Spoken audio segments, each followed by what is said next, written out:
Kia ora, no mai ki te whare, welcome to The House, ko Louis Collins aho.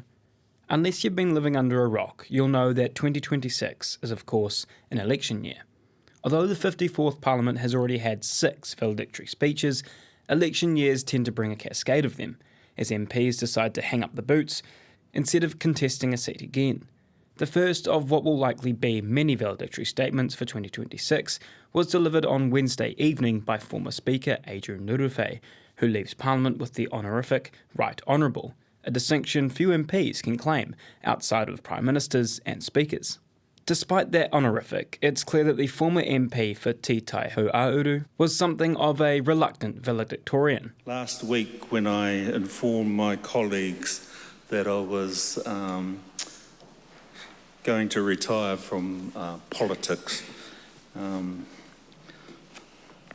I told them also that I just wanted to leave quietly and I would not be doing a valedictory speech.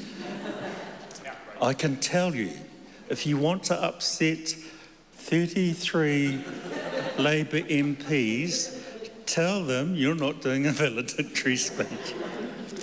However, I will deliver a speech, but I did not write a speech. So whatever comes out of my mouth, and there are plenty of stories I could tell just from the people sitting in this room. Rurawhe held the largest Māori literate seat in the North Island from 2014 until 2023, when he chose not to stand again.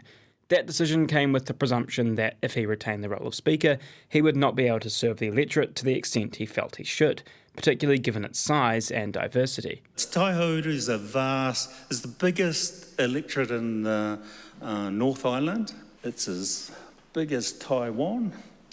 It's diverse. It has an urban area, Porirua. It has provincial cities like Palmerston North, Wanganui, New Plymouth.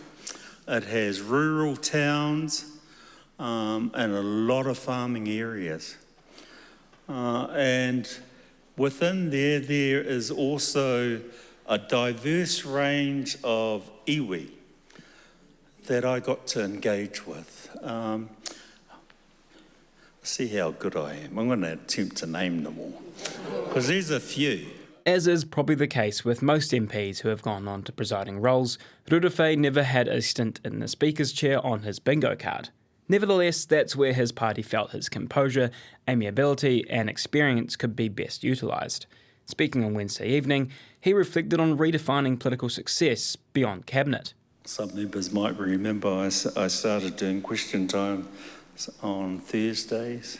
We used to call it Deputies Day. We had the Deputy Clerk, Deputy Speaker.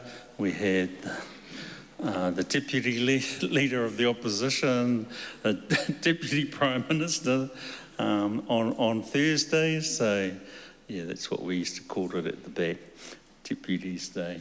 So, you know, all of that led up to a call from Prime Minister Jacinda Ardern, who told me that what the plans were going to be and that she was going to nominate me to be the Speaker, and that I couldn't tell anybody, which I did not. So yeah, that's basically the pathway I had to that role. I pinch myself almost every day, and you know, wonder how this guy from Ratanapa gets to be the Speaker of this House. That calm demeanour and humility became fixtures of the Rurawhe brand. His reluctance to engage in the more petty politicking that can tempt MPs earned him a level of goodwill across the House. While some departing MPs can use their final speech to burn bridges, Rurawhe chose a different approach. I want to mention the National Party MPs that I got on really well with, actually. Ian McKelvey. And I knew Ian before I came to Parliament. So he was so easy to work with, and you know, we could have really good discussions and do the best for our respective electorates. Louise Upster. I really enjoyed working with Louise. Jonathan Young worked with on the Waitara Lands Act, and Barbara Kuriger in Taranaki King Country.